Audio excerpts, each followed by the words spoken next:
Председателката Гордана Силјановска-Давкова денеска се обрати на тркалезната маса насловена дали ни е потребен закон за Уставниот суд, организирана од Уставниот суд и Европската унија. Настанот се одржа во Скопје, во присуство на амбасадори, правни експерти и представници од граѓанскиот сектор. Силјановска-Давкова го нарече Уставниот суд најнереформирана институција и повика на закон кој ќе ја зацврсти неговата улога. Таа предложи проширување на надлежностите, механизам за импичмент и деполитизирање на изборот на судии, со цел вистинска трансформација на судството. Председателката нагласи дека реформите се потребни не поради Брисел, туку за стабилна демократија во Македонија. Ни треба радикален пристап ако сакаме темелна реформа, изјави таа, повикувајќи се на примери од повеќе европски земји.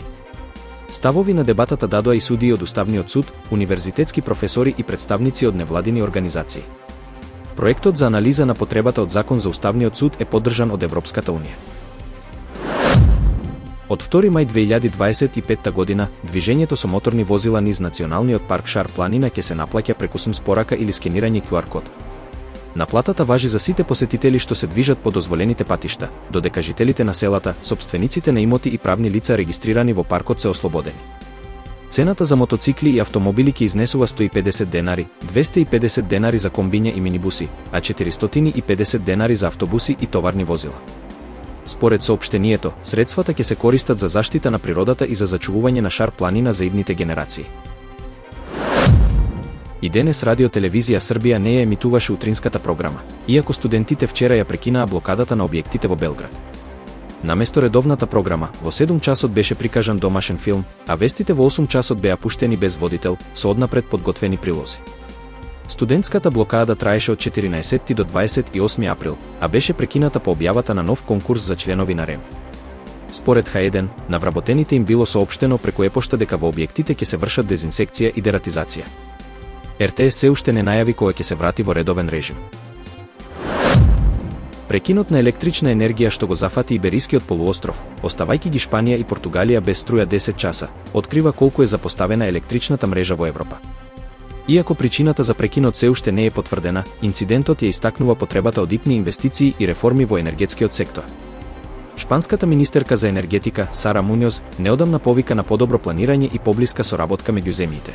Додека Игнасио Галан од Ибердрола предупреди дека инвестициите во мрежата се поитни од кога било поради очекуваното двојно зголемување на глобалната побарувачка за струја до 2050 година. Европската унија признава дека обновата на електроенергетската мрежа е суштински и запоставен елемент. Во акциониот план од крајот на 2023 година е предвиде потреба од 584 милиарди евра инвестиции до крајот на оваа деценија за модернизирање на мрежата. Сепак, комплицираниот пазар на електрична енергија и големите варијации во цените го отежнуваат привлекувањето на инвестиции. Грчкиот премиер, Кириакос Мицотакис, побара објаснување од председателката на Европската комисија, Урсула фон дер Лајен, за големите разлики во цените на струјата на единствениот европски пазар. Дополнително, потребни се средства за заштита на системите од хакерски напади и други закани, особено во контекст на зголемените трошоци за одбрана поради воената опасност од Русија. Директорот на регулаторната агенција на ЕУ за енергија, Кристијан Зинглерсен, истакна дека пренасочувањето на 3 до 5% од брутодомашниот производ во безбедноста и одбраната треба да вклучи и заштита на енергетската мрежа, која е прва и постојана цел на напади. Канадската либерална партија, предводена од Марк Карни, освои 4ти последователен мандат на федералните избори, иако не успеа да обезбеди апсолутно мнозинство. Победата доаѓа по драматичен пресврт во кампањата, поттикнат од заканите на американскиот председател Доналд Трамп за анексија и економски притисоци врз Канада. Во победничкиот говор, Карни изјави: Трамп сакаше да не е скрши за Америка да не поседува. Тоа никогаш нема да се случи. Тој нагласи дека Канада мора да се дистанцира од зависноста од САД и да изгради нови глобални партнерства.